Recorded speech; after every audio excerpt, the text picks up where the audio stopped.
ನಮಸ್ಕಾರ ವಿದ್ಯಾರ್ಥಿಗಳೇ, ಸ್ವರ್ಗಂ ಯೂನಿವರ್ಸಿಟಿ ಸ್ಟಡೀಸ್ಗೆ ನಿಮ್ಗೆ ಸ್ವಾಗತ ಸುಸ್ವಾಗತ. ವಿದ್ಯಾರ್ಥಿಗಳೇ, ನಾವು ಇಂಗ್ಲಿಷ್ ಅಕ್ಷರಗಳ ಕನ್ನಡ ಉಚ್ಚಾರ ಎಂಬ ಸರಣಿಯಲ್ಲಿ ಎ ನಿಂದ ಎನ್ ವರೆಗೆ ಎಲ್ಲಾ ಅಕ್ಷರಗಳು ಹೇಗೆ ಉಚ್ಚಾರಣೆ ಆಗ್ತಾ ಇದೆ ಎಂಬುದಾಗಿ ನಾವು ಈಗಾಗಲೇ ನೋಡಿದ್ದೇವೆ. ವಿದ್ಯಾರ್ಥಿಗಳೇ, ಇವತ್ತಿನ ಈ ವಿಡಿಯೋದಲ್ಲಿ ನಾವು ಓ ಅಕ್ಷರದ ಬೇರೆ ಬೇರೆ ಉಚ್ಚಾರಗಳು ನಾವು ನೋಡ್ತಾ ಹೋಗೋಣ. ವಿದ್ಯಾರ್ಥಿಗಳೇ, ನಮ್ಗೆ ಓ ಅಕ್ಷರ ಬಂದಾಗ ಒಟ್ಟು ಅ, ಉ, ಆ, ಔ, ಓ ಮತ್ತು ಆಯ್ ಎಂಬ ಸೌಂಡ್ಗಳು ಇದೆ.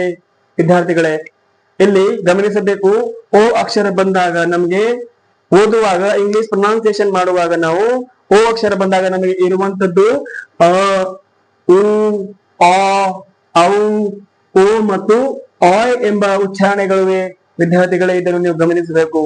ಆದ್ರೆ ನಮಗೆ ಯಾವ ಸಂದರ್ಭದಲ್ಲಿ ನಾವು ಏನು ಉಚ್ಚಾರಣೆ ಮಾಡಬೇಕು, ಏನು ಪ್ರೊನೌನ್ಸ್ ಮಾಡಬೇಕು ಎಂಬುದಾಗಿ ಇದೇ ವಿಡಿಯೋದಲ್ಲಿ ನಾವು ನೋಡ್ತಾ ಹೋಗೋಣ. ವಿದ್ಯಾರ್ಥಿಗಳೇ, ಅಂದ್ರೆ ನಮ್ಗೆ ಓ ಅಕ್ಷರ ಬಂದಾಗ ಅದಕ್ಕೆ ಅ ಎಂದು ಯಾವಾಗ ಓದಬೇಕು, ಅದಕ್ಕೆ ಉ ಎಂದು ಯಾವಾಗ ಓದಬೇಕು, ಆ ಎಂದು ಯಾವಾಗ ಓದಬೇಕು, ಈ ಎಲ್ಲಾ ಸೌಂಡ್ಗಳು ಯಾವ ಸಂದರ್ಭದಲ್ಲಿ ಹೇಗೆ ಉಚ್ಚಾರವಾಗುತ್ತದೆ ಎಂಬುದಾಗಿ ಇದೇ ವಿಡಿಯೋ ಸರಣಿಯಲ್ಲಿ ನಾವು ನೋಡ್ತಾ ಹೋಗೋಣ. ವಿದ್ಯಾರ್ಥಿಗಳೇ, ನಾವು ಈಗ ಮೊಟ್ಟ ಮೊದಲನೇದಾಗಿ ಓ ಅಕ್ಷರ ಬಂದಾಗ ಅದು ಅ ಎಂದು ಯಾವಾಗ ಉಚ್ಚಾರ ಆಗುತ್ತದೆ ಎಂಬುದಾಗಿ ನೋಡೋಣ. ವಿದ್ಯಾರ್ಥಿಗಳೇ, ನೀವು ಗಮನಿಸಬೇಕು, ಓ ಅಕ್ಷರ ಬಂದಾಗ ಅದು ಅ ಎಂದು ಯಾವಾಗ ಉಚ್ಚಾರಣೆ ಆಗುತ್ತದೆ ಎಂಬುದಾಗಿ. ಏನಿದೆ, ನಮ್ಗೆ ಒಂದು ಪದದ ಕೊನೆಯಲ್ಲಿ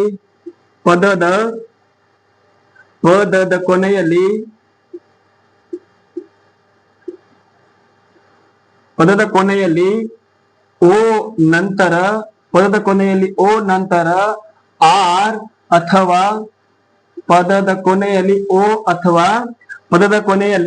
ಓ ನಂತರ ಓ ಲೆಟರ್ ನಂತರ ಆರ್ ಅಥವಾ ಎನ್ ಬಂದಿದ್ದೆ ಆದರೆ ಆರ್ ಅಥವಾ ಎನ್ ಬಂದರೆ ಓ ಅನ್ನು ಅ ಎಂದು ಉಚ್ಚರಿಸಬೇಕು.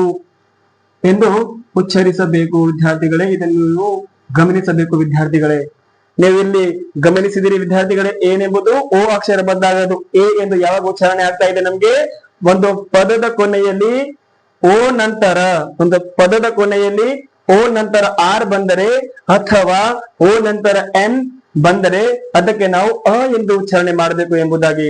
ವಿದ್ಯಾರ್ಥಿಗಳೇ, ಇಲ್ಲಿ ನಾವು ಎಕ್ಸಾಂಪಲ್ ಮುಖಾಂತರ ನೋಡ್ಬೇಕಾದ್ರೆ ಏನಿದೆ, ಇಲ್ಲಿ ನೀವು ನೋಡ್ಬೇಕು, VISITOR ಏನು ವಿದ್ಯಾರ್ಥಿಗಳೇ, ಇದು VISITOR. ಇದಕ್ಕೆ ನಾವು ವಿಸಿಟರ್ ಏನು ವಿದ್ಯಾರ್ಥಿಗಳೇ, ವಿಸಿಟರ್ ಎಂದು ಉಚ್ಚರಿಸ್ತಾ ಇದ್ದೀವಿ. ಇಲ್ಲಿ ನೀವು ಗಮನಿಸಬೇಕು, ಓ ನಂತರ ಏನ್ ಬರ್ತಾ ಇದೆ, ನಮ್ಗೆ ಆರ್ ಬರ್ತಾ ಇದೆ. ಅದಕ್ಕಾಗಿ ಅದು ಓ ಎಂಬ ಅಕ್ಷರ ಏನಿದೆ ವಿದ್ಯಾರ್ಥಿಗಳೇ, ಅ ಎಂದು ಉಚ್ಚಾರಣೆ ಆಗ್ತಾ ಇದೆ ಎಂಬುದಾಗಿ ನೀವು ಗಮನಿಸಬೇಕು. ವಿದ್ಯಾರ್ಥಿಗಳೇ, ಮತ್ತೆ ಮತ್ತೊಂದು ಎಕ್ಸಾಂಪಲ್ ಮುಖಾಂತರ ನೋಡ್ಬೇಕಾದ್ರೆ TUTOR ಇದಕ್ಕೆ ನಾವು ಟ್ಯೂಟರ್ ಏನು ವಿದ್ಯಾರ್ಥಿಗಳೇ, ಟ್ಯೂಟರ್ ಎಂದು ಓದ್ತಾ ಇದ್ದೀವಿ. ವಿದ್ಯಾರ್ಥಿಗಳೇ, ಟ್ಯೂಟರ್. ಇಲ್ಲಿ ಕೂಡ ನೀವು ಗಮನಿಸಬೇಕು ವಿದ್ಯಾರ್ಥಿಗಳೇ, ಓ ಅಕ್ಷರದ ನಂತರ ಆರ್ ಬರ್ತಾ ಇದೆ, ಓ ಅಕ್ಷರದ ನಂತರ ಆರ್ ಲೆಟರ್ ಬರ್ತಾ ಇದೆ. ಅದಕ್ಕಾಗಿ ನಾವು ಅದಕ್ಕೆ ಅ ಎಂದು ಉಚ್ಚರಿಸ್ತಾ ಇದ್ದೀವಿ ಅಂತ ನಿಮಗೆ ಗೊತ್ತಾಗ್ಬೇಕು. ವಿದ್ಯಾರ್ಥಿಗಳೇ, ಮತ್ತೆ ವಿದ್ಯಾರ್ಥಿಗಳೇ, ಓ ನಂತರ ಆರ್ ಬಂದ್ರೆ ಅದು ಅ ಆಗ್ತಾ ಇದೆ ಎಂಬುದಾಗಿ ಈಗಾಗಲೇ ನಿಮಗೆ ತಿಳಿದಿದೆ. ಮತ್ತು ಓ ನಂತರ ಎನ್ ಬಂದ್ರೆ ಅದು ಅ ಎಂದು ಯಾವಾಗ ಉಚ್ಚಾರಣೆ ಆಗ್ತಾ ಇದೆ ಅದು ನೋಡೋಣ. ವಿದ್ಯಾರ್ಥಿಗಳೇ, ನಾವು ಇಲ್ಲಿ ನೋಡಿ ವಿದ್ಯಾರ್ಥಿಗಳೇ, LOSSON ಏನು ವಿದ್ಯಾರ್ಥಿಗಳೇ, LESSON ಇದಕ್ಕೆ ನಾವು ಲೆಸನ್ ಏನು ವಿದ್ಯಾರ್ಥಿಗಳೇ, ಲೆಸನ್ ಎಂದು ಓದ್ತಾ ಇದೀವಿ ನಾವು. ಇಲ್ಲಿ ಕೂಡ ನೀವು ಗಮನಿಸಬೇಕು, ಏನೆಂದರೆ ಓ ಅಕ್ಷರದ ನಂತರ ಎಲ್ ಲೆಟರ್ ಬರ್ತಾ ಇದೆ, ವಿದ್ಯಾರ್ಥಿಗಳೇ. ಅದಕ್ಕೆ ನಾವು ಓ ಅನ್ನು ಅ ಎಂದು ಉಚ್ಚರಿಸ್ತಾ ಇದ್ದೀವಿ. ಇಲ್ಲಿ ನೀವು ಗಮನಿಸಬೇಕು, ಒಂದು ಪದದ ಕೊನೆಯಲ್ಲಿ ಬರ್ತಾ ಇದೆ ವಿದ್ಯಾರ್ಥಿಗಳೇ, ಒಂದು ಪದದ ಕೊನೆಯಲ್ಲಿ ಓ ಆರ್ ಬಂದು ಅಥವಾ ಒಂದು ಪದದ ಕೊನೆಯಲ್ಲಿ ಓ ಆರ್ ಬಂದು ಅಥವಾ ಪದದ ಕೊನೆಯಲ್ಲಿ ಓ ಎನ್ ಬಂದ್ರೆ ಓ ಅನ್ನು ಅ ಎಂದು ಉಚ್ಚರಿಸಬೇಕು ಎಂಬುದಾಗಿ ಈಗಾಗಲೇ ನಾವು ನೋಡಿದೀವಿ. ವಿದ್ಯಾರ್ಥಿಗಳೇ, ಮತ್ತೆ ಏನಿದೆ, ನಮ್ಗೆ UNION ಇದಕ್ಕೆ ನಾವು ಯೂನಿಯನ್ ಏನು ವಿದ್ಯಾರ್ಥಿಗಳೇ, ಯೂನಿಯನ್ ಎಂದು ಉಚ್ಚರಿಸ್ತಾ ಇದ್ದೀವಿ. ವಿದ್ಯಾರ್ಥಿಗಳೇ, ಇಲ್ಲಿ ಕೂಡ ನೀವು ಗಮನಿಸಬೇಕು, ಪದದ ಕೊನೆಯಲ್ಲಿ ಓ ಮತ್ತು ಎನ್ ಬರ್ತಾ ಇದೆ, ಪದದ ಕೊನೆಯಲ್ಲಿ ಓ ನಂತರ ಏನ್ ಬರ್ತಾ ಇದೆ ವಿದ್ಯಾರ್ಥಿಗಳೇ, ಎನ್ ಬರ್ತಾ ಇದೆ. ಸೊ ಇಲ್ಲಿ ಕೂಡ ನಮ್ಗೆ ಏನು ಉಚ್ಚಾರಣೆ ಆಗ್ತಾ ಇದೆ ಎಂಬುದಾಗಿ ನಿಮಗೆ ಗೊತ್ತಾಗ್ಬೇಕು. ಇದು ಅ ಎಂದು ಉಚ್ಚಾರಣೆ ಆಗ್ತಾ ಇದೆ, ಅ ಎಂದು ಉಚ್ಚಾರಣೆ ಆಗ್ತಾ ಇದೆ ವಿದ್ಯಾರ್ಥಿಗಳೇ. ಮತ್ತೆ ನಮ್ಗೆ TAILOR, ಇದಕ್ಕೆ ನಾವು ಟೈಲರ್ ಏನು ವಿದ್ಯಾರ್ಥಿಗಳೇ, ಟೈಲರ್. ಇಲ್ಲಿ ಕೂಡ ನೀವು ಗಮನಿಸಬೇಕು, ಇದು ಲ ಏನಿದೆ ವಿದ್ಯಾರ್ಥಿಗಳೇ, ಈ ವ್ಯಂಜನಾಕ್ಷರ ಲ, ಇದು ಕೂಡ ಅಲ್ಲಿ ನಮಗೆ ಅ ಅಕ್ಷರ ಬರ್ತಾ ಇದೆ, ಅ ಸೌಂಡ್ ಬರ್ತಾ ಇದೆ ಎಂಬುದಾಗಿ ನೀವು ಗಮನಿಸಿದ್ದೀರಿ ವಿದ್ಯಾರ್ಥಿಗಳೇ. ಇದೇ ರೀತಿಯಾಗಿ ಯಾವ್ದಾದ್ರೂ ಒಂದು ಪದದ ಕೊನೆಯಲ್ಲಿ ಓ ನಂತರ, ಒಂದು ಪದದ ಕೊನೆಯಲ್ಲಿ ಓ ನಂತರ ಆರ್ ಬಂದಿದ್ದೆ ಆದ್ರೆ ಅಥವಾ ಎನ್ ಬಂದಿದ್ದೆ ಆದ್ರೆ ಅ ಓ ಅಕ್ಷರ ಏನಿದೆ ವಿದ್ಯಾರ್ಥಿಗಳೇ, ಅದು ಅ ಎಂದು ಉಚ್ಚಾರಣೆ ಆಗ್ತಾ ಇದೆ ಎಂಬುದಾಗಿ ನೀವು ಗಮನಿಸಬೇಕು ವಿದ್ಯಾರ್ಥಿಗಳೇ. ಇದಕ್ಕೆ ನೀವು ಮತ್ತು ಎಕ್ಸಾಂಪಲ್ ಬರೆದುಕೊಳ್ಳಿ. ನಿಮ್ಮ ಪುಸ್ತಕದಲ್ಲಿ ಎಲ್ಲ ನೀವು ಓದ್ಬೇಕಾದ್ರೆ ಈ ಪದಗಳನ್ನು ನೀವು ಪಟ್ಟಿ ಮಾಡ್ಕೊಂಡಿದ್ದೆ ಆದ್ರೆ ಚೆನ್ನಾಗಿ ಓದ್ಬಹುದು ವಿದ್ಯಾರ್ಥಿಗಳೇ. ನಾವು ಈಗಾಗಲೇ ಓ ಅಕ್ಷರ ಅದು ಅ ಎಂದು ಯಾವಾಗ ಉಚ್ಚಾರಣೆ ಆಗ್ತಾ ಇದೆ, ಯಾವ ಸಂದರ್ಭದಲ್ಲಿ ಆಗ್ತಾ ಇದೆ ಎಂಬುದಾಗಿ ಈಗ ನಾವು ನೋಡ್ಕೊಂಡಿದ್ದೇವೆ ವಿದ್ಯಾರ್ಥಿಗಳೇ. ಅಂದ್ರೆ ಓ ನಂತರ ಆರ್ ಬಂದರೆ ಅಥವಾ ಓ ನಂತರ ಎನ್ ಬಂದರೆ ಪದದ ಕೊನೆಯಲ್ಲಿ ಅದಕ್ಕೆ ನಾವು ಅ ಎಂದು ಉಚ್ಚಾರಣೆ ಮಾಡಬೇಕು ಎಂಬುದಾಗಿ. ಈಗ ವಿದ್ಯಾರ್ಥಿಗಳೇ, ನಾವು ಓ ಅಕ್ಷರ ಇದಕ್ಕೆ ನಾವು ಉ ಎಂದು ಯಾವಾಗ ಉಚ್ಚಾರಣೆ ಮಾಡಬೇಕು ಎಂಬುದಾಗಿ ವಿದ್ಯಾರ್ಥಿಗಳೇ ಇಲ್ಲಿ ಗಮನಿಸಬೇಕು ವಿದ್ಯಾರ್ಥಿಗಳೇ. ಒಂದು ಪದದಲ್ಲಿ ಏನು ವಿದ್ಯಾರ್ಥಿಗಳೇ, ಒಂದು ಪದದಲ್ಲಿ ಓ ನಂತರ ಓ ಬಂದ್ರೆ, ಅಂದ್ರೆ ಡಬಲ್ ಓ ಬಂದರೆ ಒಂದು ಪದದಲ್ಲಿ ಡಬಲ್ ಓ ಬಂದರೆ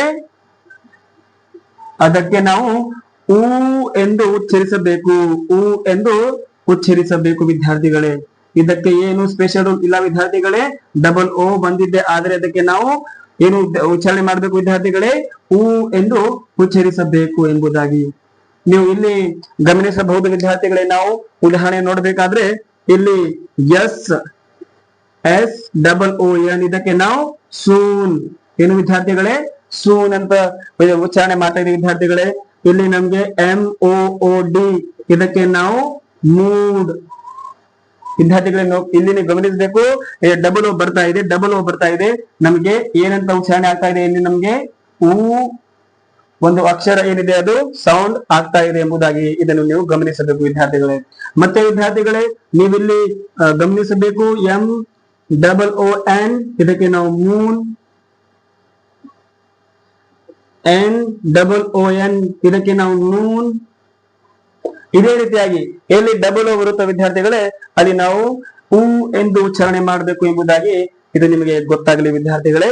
ಇದಕ್ಕೆ ನೀವು ಮತ್ತೆ ಓದುವುದರ ಮುಖಾಂತರ ಇದಕ್ಕೆ ನೀವು ಗಟ್ಟಿಯಾಗಿಸಿಕೊಳ್ಳಬಹುದು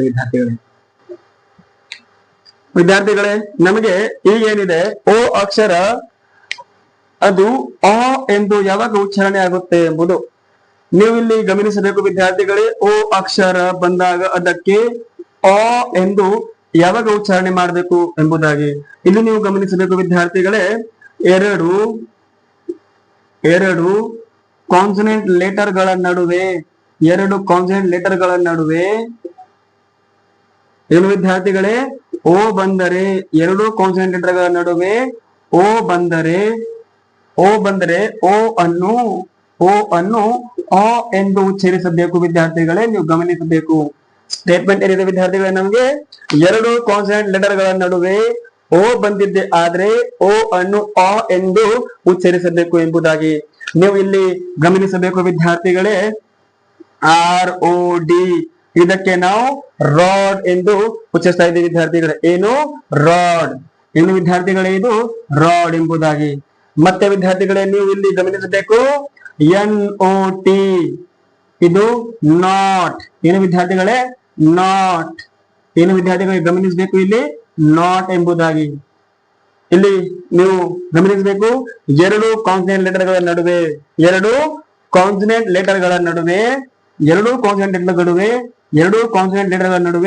ಓ ಬಂದಾಗ ಓ ಅನ್ನು ಅ ಎಂದು ಉಚ್ಚರಿಸ್ತಾ ಇದ್ದೀವಿ ವಿದ್ಯಾರ್ಥಿಗಳೇ. ನೀವು ಇಲ್ಲಿ ಗಮನಿಸಬೇಕು, ಅದು ಅ ಎಂದು ಉಚ್ಚಾರಣೆ ಆಗ್ತಾ ಇದೆ ಎಂಬುದಾಗಿ. ಮತ್ತೆ ಎಕ್ಸಾಂಪಲ್ ನೀವು ಬರೀಬಹುದು ವಿದ್ಯಾರ್ಥಿಗಳೇ. ಇದಕ್ಕೆ ಎಕ್ಸಾಂಪಲ್ ಏನಿದೆ ವಿದ್ಯಾರ್ಥಿಗಳೇ, ನಮ್ಗೆ ನೀವಿಲ್ಲಿ ನೋಡಬಹುದು ವಿದ್ಯಾರ್ಥಿಗಳೇ. ಇನ್ನು ಎಕ್ಸಾಂಪಲ್ಸ್ ನಮ್ಗೆ DOT, ಇದಕ್ಕೆ ನಾವು ಡಾಟ್, ಏನು ವಿದ್ಯಾರ್ಥಿಗಳೇ, ಡಾಟ್ ಎಂದು ಉಚ್ಚರಿಸ್ತಾ ಇದ್ದೀವಿ. ಇಲ್ಲಿ GOD, ಇಲ್ಲಿ ನಮಗೆ ಗಾಡ್ ಏನು ವಿದ್ಯಾರ್ಥಿಗಳೇ ಗಾಡ್. ಇಲ್ಲಿ ಮತ್ತೆ BOX ಇಲ್ಲಿ ಬಾಕ್ಸ್ ಏನು ವಿದ್ಯಾರ್ಥಿಗಳೇ ಬಾಕ್ಸ್. ಇದೇ ರೀತಿಯಾಗಿ ವಿದ್ಯಾರ್ಥಿಗಳೇ ಎರಡು ಕಾನ್ಸನೆಂಟ್ ಲೆಟರ್ಗಳ ನಡುವೆ ಓ ಬಂದಾಗ ಓ ಅನ್ನು ಅ ಎಂದು ಉಚ್ಚರಿಸಬೇಕು ಎಂಬುದಾಗಿ ವಿದ್ಯಾರ್ಥಿಗಳೇ. ಇದಕ್ಕೆ ನೀವು ಮತ್ತೆ ಎಕ್ಸಾಂಪಲ್ ಬರೆದು ಪ್ರಾಕ್ಟೀಸ್ ಮಾಡಿ ವಿದ್ಯಾರ್ಥಿಗಳೇ. ಓ ಅಕ್ಷರ ಬಂದಾಗ ಅ ಎಂದು ಯಾವಾಗ ಉಚ್ಚಾರಣೆ ಮಾಡಬೇಕು ಎಂಬುದಾಗಿ ನೋಡಿದೆ ವಿದ್ಯಾರ್ಥಿಗಳೇ. ಏನಿತ್ತು ನಮಗೆ ರೂಲ್, ಎರಡು ಕಾನ್ಸನೆಂಟ್ ಲೆಟರ್ಗಳ ನಡುವೆ ಓ ಬಂದಾಗ ಓ ಅನ್ನು ಅ ಎಂದು ಉಚ್ಚರಿಸಬೇಕು ಎಂಬುದಾಗಿ ಇತ್ತು. ಅದಕ್ಕೆ ನಾವು ಎಕ್ಸಾಂಪಲ್ ಮುಖಾಂತರ ನೋಡಿದೆ ವಿದ್ಯಾರ್ಥಿಗಳೇ. ಈಗ ನಾವು ಈ ಓ ಅಕ್ಷರ ಬಂದಾಗ ಓ ಆಗ್ಲಿ ಅಥವಾ ಆಯ್ ಆಗ್ಲಿ ವಿದ್ಯಾರ್ಥಿಗಳೇ, ಓ ಅಥವಾ ಆಯ್ ಇಲ್ಲಿ ನೋಡಬಹುದು ನೀವು. ಇಲ್ಲಿ ಆ ಅಂತ ಆಗಿರ್ಬಹುದು ಅಥವಾ ಆಯ್ ಅಂತ ಆಗಿರ್ಬಹುದು. ಇದಕ್ಕೆ ಸೌಂಡ್ ಅದು ಒಂದೇ ಸ್ಟೇಟ್ಮೆಂಟ್ ಅಲ್ಲಿ ನಮ್ಗೆ ಏನಿದೆ ವಿದ್ಯಾರ್ಥಿಗಳೇ ಉತ್ತರವಿದೆ ಎಂಬುದು. ಅಂದ್ರೆ ಓ ಅಕ್ಷರ ಬಂದಾಗ ಅದು ಆ ಅಥವಾ ಆಯ್ ಎಂದು ಯಾವಾಗ ಉಚ್ಚಾರಣೆ ಆಗುತ್ತದೆ ಅನ್ಬಹುದು. ಇಲ್ಲಿ ನೀವು ನೋಡಿದ ಈಗಾಗಲೇ ಇಲ್ಲಿ ಅಂತ ಆ ಉಪಯೋಗ ಮಾಡಬೇಕು. ಇಲ್ಲಿ ಕೂಡ ನಮ್ಗೆ ಆ ಮತ್ತು ಆಯ್ ಎರಡು ಲೆಟರ್ಗಳನ್ನು ಅಂದ್ರೆ ಎರಡು ಸೌಂಡ್ ಗಳನ್ನು ನಾವು ಹೇಗೆ ಉಚ್ಚಾರಣೆ ಮಾಡಬೇಕು ಎಂಬುದಾಗಿ ಇಲ್ಲಿ ನೀವು ಗಮನಿಸಬೇಕು ವಿದ್ಯಾರ್ಥಿಗಳೇ. ಏನೆಂಬುದು ಓ ಓ ಅಕ್ಷರದ ನಂತರ ಏನು ವಿದ್ಯಾರ್ಥಿಗಳೇ, ಓ ಅಕ್ಷರದ ನಂತರ ವಾಯ್ ಲೆಟರ್ ಬಂದರೆ, ಓ ಅಕ್ಷರದ ನಂತರ ವಾಯ್ ಬಂದರೆ, ಓ ಅಕ್ಷರದ ನಂತರ ವಾಯ್ ಬಂದರೆ ಓ ಅನ್ನು ಆ ಅಥವಾ ಆ ಎಂದು ಉಚ್ಚರಿಸ್ತಾ ಇದ್ದೀವಿ ಎಂಬುದಾಗಿ ನಿಮಗೆ ಗೊತ್ತಾಗಬೇಕು ವಿದ್ಯಾರ್ಥಿಗಳೇ. ಏನು ಓ ಅಕ್ಷರದ ನಂತರ ವಾಯ್ ಲೆಟರ್ ಬಂದಿದ್ದೆ ಆದ್ರೆ ಓ ಅನ್ನು ಆ ಅಥವಾ ಆಯ್ ಎಂಬುದಾಗಿ ಉಚ್ಚಾರಣೆ ಮಾಡಬೇಕು. ನಾವು ಈ ಎಕ್ಸಾಂಪಲ್ ಮುಖಾಂತರ ನೋಡೋಣ ವಿದ್ಯಾರ್ಥಿಗಳೇ ಏನೆಂಬುದಾಗಿ. ನೀವು ಇಲ್ಲಿ ಎಕ್ಸಾಂಪಲ್ ಅನ್ನು ಗಮನಿಸಬೇಕು ವಿದ್ಯಾರ್ಥಿಗಳೇ.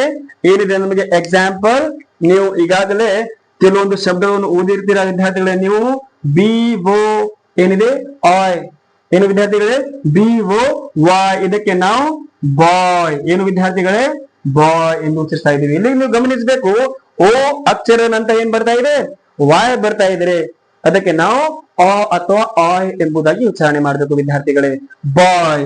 ಇಲ್ಲಿ ಮತ್ತೆ ನೀವು ನೋಡಬಹುದು ವಿದ್ಯಾರ್ಥಿಗಳೇ ಟಾಯ್ ವಿದ್ಯಾರ್ಥಿಗಳೇ ಏನು ಟಾಯ್ ಎಂಬುದಾಗಿ. ಮತ್ತೆ ಇಲ್ಲಿ ನಮ್ಗೆ JOY ಏನು ವಿದ್ಯಾರ್ಥಿಗಳೇ ಇದು ಜಾಯ್ ಏನು ವಿದ್ಯಾರ್ಥಿಗಳೇ ಜಾಯ್ ಎಂಬುದಾಗಿ. ಇಲ್ಲಿ ಗಮನಿಸಬೇಕು, ಓ ಅಕ್ಷರದ ನಂತರ ವಾಯ್ ಲೆಟರ್ ಬರ್ತಾ ಇದ್ರೆ, ಓ ಅಕ್ಷರದ ನಂತರ ವಾಯ್ ಲೆಟರ್ ಬರ್ತಾ ಇದ್ರೆ ಓ ಅನ್ನು ಏನೆಂದು ಉಚ್ಚರಿಸಬೇಕು ವಿದ್ಯಾರ್ಥಿಗಳೇ ಆ ಅಥವಾ ಆ ಎಂದು ಉಚ್ಚರಿಸಬೇಕು ಎಂಬುದಾಗಿ ನೀವು ಗಮನಿಸಿದಿರಿ ವಿದ್ಯಾರ್ಥಿಗಳೇ. ಇದಕ್ಕೆ ನೀವು ಮುಖ್ಯ ಎಕ್ಸಾಂಪಲ್ ಬರೀಬಹುದು ವಿದ್ಯಾರ್ಥಿಗಳೇ. ಹೇಗೆ ನೀವು ಇಲ್ಲಿ ಗಮನಿಸಬೇಕು ವಿದ್ಯಾರ್ಥಿಗಳೇ ಏನೆಂಬುದು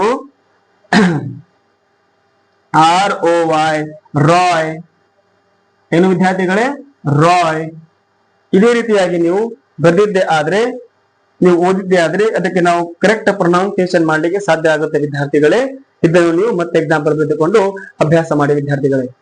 ಈಗಾಗಲೇ ನಾವು ಇದೇ ವಿಡಿಯೋದಲ್ಲಿ ನಾವು ಓ ಅಕ್ಷರವನ್ನು ಅ ಎಂದು ಯಾವಾಗ ಉಚ್ಚಾರಣೆ ಮಾಡಬೇಕು, ಅದಕ್ಕೆ ಉ ಎಂದು ಯಾವಾಗ ಉಚ್ಚಾರಣೆ ಮಾಡಬೇಕು, ಆ ಎಂದು ಯಾವಾಗ ಉಚ್ಚಾರಣೆ ಮಾಡಬೇಕು, ಮತ್ತೆ ಆ ಎಂಬುದಾಗಿ ಹೇಗೆ ಉಚ್ಚಾರಣೆ ಮಾಡಬೇಕು ಎಂಬುದಾಗಿ ನಾವು ಈಗಾಗಲೇ ಸಂಪೂರ್ಣವಾಗಿ ನೋಡಿಕೊಂಡಿದ್ದೇವೆ ವಿದ್ಯಾರ್ಥಿಗಳೇ. ಇದಕ್ಕೆ ನೀವು ಮತ್ತೆ ಎಕ್ಸಾಂಪಲ್ ಬರೆದುಕೊಂಡು ಓದ್ಬೇಕು ವಿದ್ಯಾರ್ಥಿಗಳೇ. ಇಷ್ಟು ಮತ್ತೆ ಉಳಿದಂತಹ ಓ ಸೌಂಡ್ ಅಂದ್ರೆ ಓ ಲೆಟರ್ ಅನ್ನು ಔ ಎಂದು ಯಾವಾಗ ಉಚ್ಚಾರಣೆ ಮಾಡಬೇಕು, ಓ ಸೌಂಡ್ ಬಂದಾಗ ಓ ಎಂದು ಯಾವಾಗ ಉಚ್ಚಾರಣೆ ಮಾಡಬೇಕು ಎಂಬುದಾಗಿ ನಾವು ಮುಂದಿನ ವಿಡಿಯೋ ಪಾರ್ಟ್ 2 ಅಲ್ಲಿ ಡಿಸ್ಕಸ್ ಮಾಡೋಣ ವಿದ್ಯಾರ್ಥಿಗಳೇ. ಧನ್ಯವಾದಗಳು.